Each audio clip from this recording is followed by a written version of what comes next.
Hi there. I want to do a quick report on the Thunder Bay Conference, which, as you probably know, was titled Consciousness and Conscience. And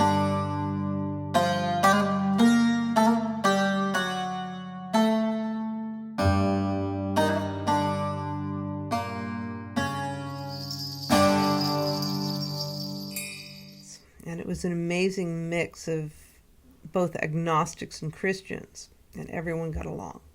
I don't want to underestimate the importance of that dynamic because, in essence, this is what we're dealing with in the culture war.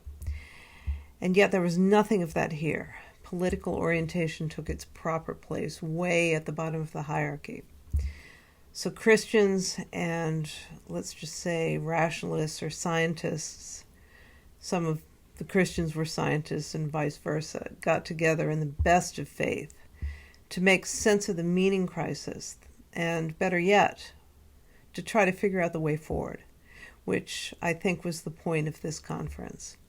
So there's a lot of young Christian men, and this is novel to me, not at this point in my life, but it made me reflect on the fact that I'm coming at this with a long history, a postmodern history, let's say. I'm coming into this corner with many years, maybe the first 4 decades of my life, of being just that postmodern feminist atheist that would be perplexed and maybe even scoff at the fact that so many young people were practicing Christianity.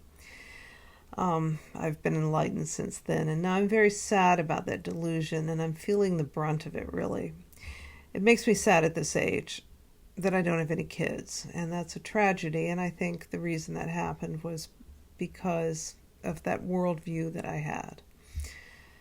You don't need kids to be a complete person, and, I think I was wrong about that. So speaking of kids, we had a wonderful facilitator, the person who organized this event, and her children were involved in this conference. Her name is Catherine, and she's also a fellow therapist. And I have to say, this therapist training gives one the skill to facilitate, but she's exceptional. She did a fantastic job, and her kids were really involved. There's Burke, who Paul has mentioned, and also her teenage daughter created the artwork for the conference. And here's the the flyer, or the program that listed all the events for the 3 days. And she did these. Her daughter did these illustrations of everyone's face, and they look good. They look like you recognize 3 of them at least, and the 4th one you're going to get to know. And one thing they gave us was this. Everyone got one of these bags, which is really cool. Which has the same the graphic on it. So, I asked Catherine, does your daughter want to be a graphic artist? That would be the first thing that came to my mind. And Catherine says, well, she wants to have 8 or 9 kids and then become a graphic artist. So I had some wonderful interactions with people I've encountered in this corner, like Mark Lefebvre and Luke, and a lot of other people. So many impressive, intelligent people. But I really connected with a couple of people who were friends and spent a fair amount of time speaking with each other over the internet, and I think that they met each other for the first time. So many of us met each other for the first time, and that was Lizelle, who came all the way from the Netherlands, and her good friend Robert Gray. And both of them were looking at Vervaeke more than anyone else, so I'm going to be engaging with them, I hope, over some of John's philosophy and readings. Robert has a nice channel in which he comments on Plato, Neoplatonism, and Vervaeke's work, and his channel is called The Meditating Philosopher. So what was it like to meet the patron saints of our little corner in person? Now, I know most of you see Paul as a personable and humorous fellow, but in the flesh, Paul cuts a very elegant figure. He is tall, he's graceful, and he's stylish, kind of in the Jordan Peterson kind of way. He mostly presented in the way we've come to know him, so you would definitely recognize his style from his YouTubes, but he segued easily into solemn and reverent when called for. And he gave a sermon on Sunday, and it was just out of this world. I was so stunned at his skill as a preacher, and I'm using preacher in the sense that, that he was preaching a sermon. Jonathan is a palpably warm person who engages easily, talks to everyone, and is the same on YouTube as he is in person. And as Paul and John indicated at the conference, and Paul mentioned this in his first commentary on this conference, Jonathan's lecture on love and attention really demonstrated how his approach is coalescing into something profoundly coherent. And coherent to you and I, not just Orthodox Christians or Neoplatonists or intellectuals. It's really becoming something that is an incredible tool out of the meaning crisis. John Vervaeke presents sort of with a vulnerability, and you could even characterize him as somewhat shy, but he is a confident master on stage. He had several hours of stage time in this conference, and all of it was astonishing and compelling. Astonishing in the Gospel of Thomas sense, if you know what I mean. It was transformational. Then there was a fourth person who Catherine invited, Dr. Richard Mondrell, who is a professor local to Thunder Bay, and he was an interesting person to bring into this little corner. He's an inquisitive scientist of consciousness, and he basically presented as very open to what was going on and low in the necessity to enforce any particular worldview.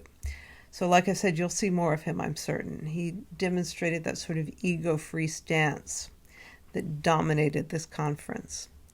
Also, as an added bonus, Christopher Mastropietro showed up on Saturday, the second day. And I did manage to have a little social time with him, and as a delight, Christopher is always a delight, but also with John Vervaeke.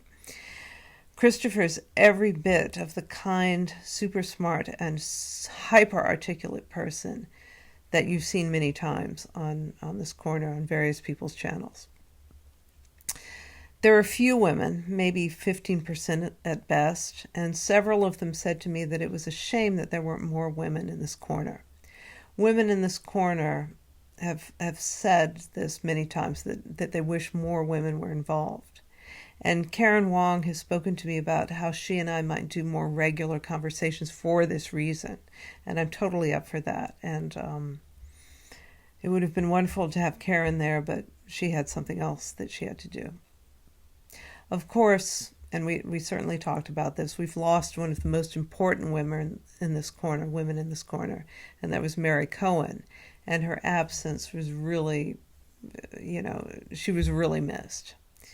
And I know that had things been different, she would have come to this conference. And it both makes me sad and makes me grateful to imagine what she would have added. So John Vervaeke was the last speaker in this conference with an excellent lesson in meditation. So Robert Thurman, Susan Salzberg, I love the way you teach meditation, but you need to take note of John's approach. So being the last feature in this conference, the sign-off, thanks for your time and attention, were appropriately the last words for the last formal presentation of this conference. Okay, now just as an add-on, I want to point out this book, which came out earlier this year. And this is On Quality, compiled by Pirsig's widow, Wendy Pirsig. And seeing as that my channel is highly influenced by Pirsig, it probably seems I should have commented on this by now. But I want to discuss it with some friends in this corner first, and that's coming up next weekend. I'm really here in this corner for the community, not for the clicks. So I want to talk to my peeps first before I present anything on this book.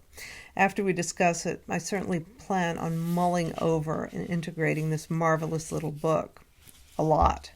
However, if you're a fan of Pirsig or what's going on here, or both, I suggest you get this.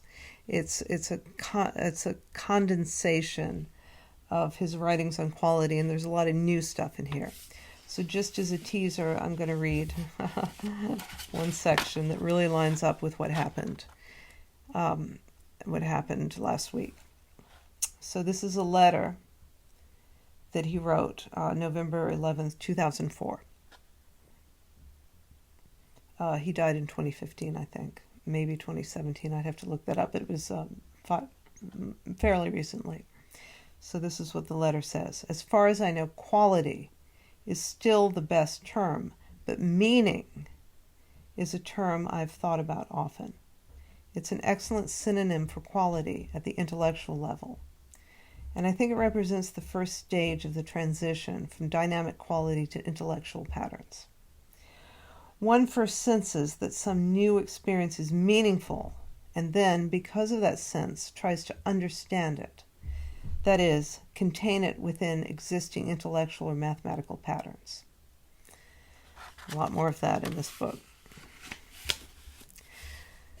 So, I'd like to go into what happened at the conference a little bit more over the next few days.